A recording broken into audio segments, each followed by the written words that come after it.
Donald Trump has already wrecked the U.S. economy.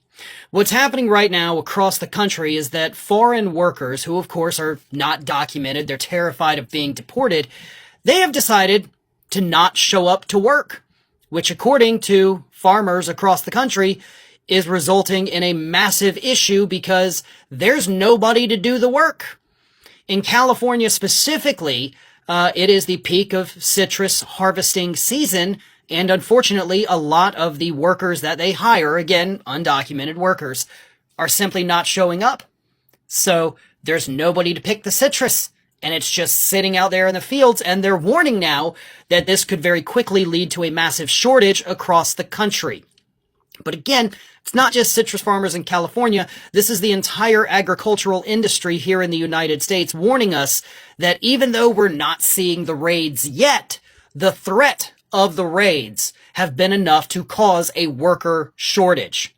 And now that the agricultural industry is sounding the alarm bells, economists are also sounding the alarm bells, as they have been for months, telling us that we are headed towards a recession. Here's how one of them put it.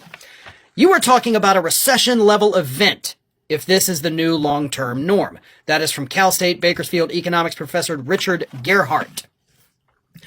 Now, economists had, of course, predicted all of this. I've sat here and I've talked about all of this. This is what will happen. And we're seeing it happen. It is playing out exactly the way that everybody warned you it was going to play out. Okay? There's no surprises here. There's no shock.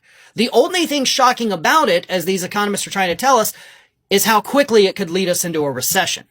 They had already toyed with the idea that, yes, this could probably lead to a recession, and now it's more like, yeah, it's gonna lead to a recession, and it's gonna happen a lot quicker than we had anticipated. Because that's what Trump's policies do. And we're only in the infancy of it, folks. We're a week into this thing. And we're already seeing the ripple effects throughout the United States economy. If this continues, and of course, once the raids really start happening in earnest, this will only get worse, okay? This problem is not going to get better. Donald Trump is not going to come out today and say, you know what?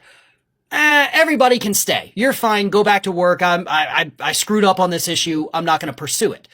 That's not going to happen. And anything short of that is going to exacerbate the problem. He has made it clear, we're going forward with the deportations. People are leaving.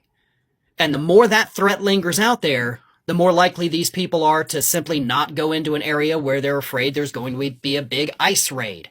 He's already deployed troops to the southern border, so the military is involved at this point. This isn't just a humanitarian disaster. You may be of the opinion that, well, these people don't deserve to be here. Get them the hell out of here.